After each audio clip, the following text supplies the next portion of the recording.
Hi everyone, it's been a while. Welcome to another episode of Men and Experience.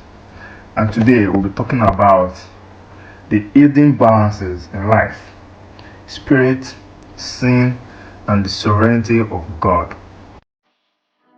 First, we'll start by asking, is sin overrated?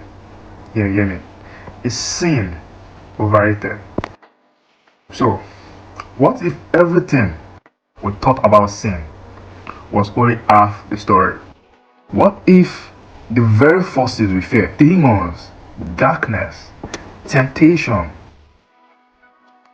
are not rivals to God, but tools in the hands of God? Today, we step behind the veil into the shadow between scripture and mystery. So to ask this question, is sin overrated or just misunderstood? The story of humanity begins not with holiness, but with rebellion. Eden, which is the Garden of Eden. Two humans, Adam and Eve, one serpent, one tree, then overall, one choice. If God is all powerful, why did he allow the serpent to speak? Why give Adam and Eve free will at all if he knew they will fail? Was this a trap? Or was it something deeper? A design. Let's start in the book of Job, the use of evil. Satan appears not as a rogue of enemy, but as a member of God's divine court. Asked permission from God to test Job, and God said, yes. Did you hear that? He asked permission to test Job, and God says yes to it. Think about that. God didn't stop evil, he used it. Also, the Apostle Paul wrote, God has consigned all to disobedience, that he may have mercy on all. That's from Romans 11:32. Could it be that even evil serves a higher purpose? Could sin be part of a larger refining fire? Let me take it somewhere else. About the watcher, the Nephilim, and the forbidden knowledge.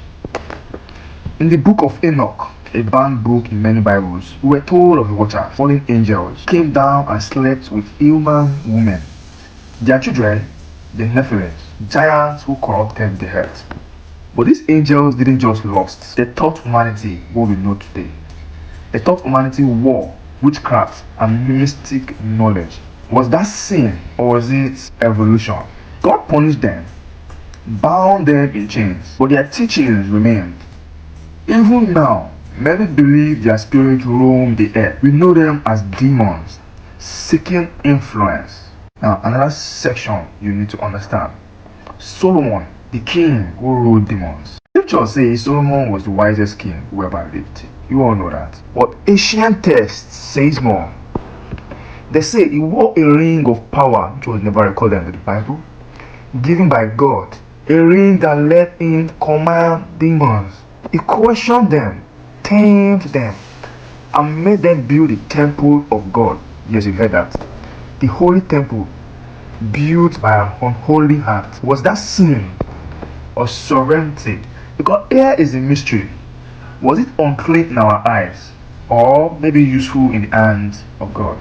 Another statement to let you know if sin is overrated. It's balance, the hidden law of creation. Everything we understand we read in two.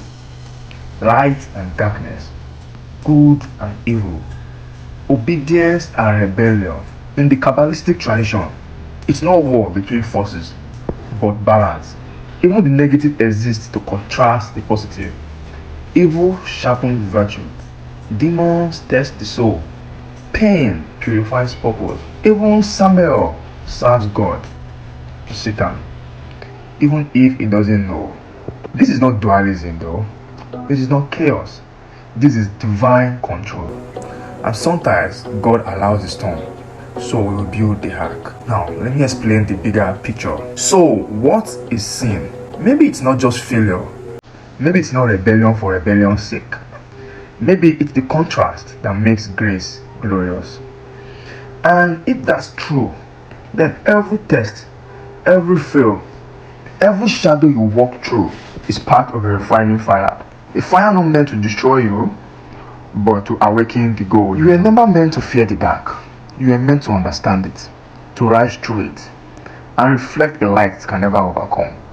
Because in the end, all things serve him. Sin, death, even the devil himself serves God. This is the divine paradox, and this is just the beginning. Let me open more and let you decide if sin is overrated. Let me tell you about demons and the free will of mind given to us by God. In the beginning, God gave man the breath of life, but he also gave something terrifying and divine: free will.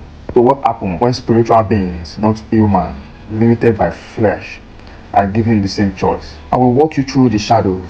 Let's go back before the flood, before Babylon. There were angels who left their posts, watchers, as we call them.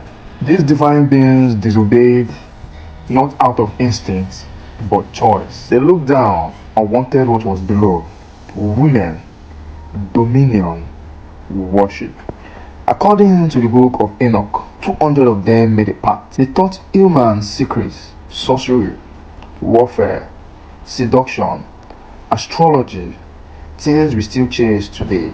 The result: the Nephilim, titans of chaos, born from rebellion. When these giants died, their spirit had no home in heaven or hell. They became what we call today demons. But here is the haunting question: did God allow this? Was their fall part of a larger design? Scripture says God is sovereign, nothing surprises him.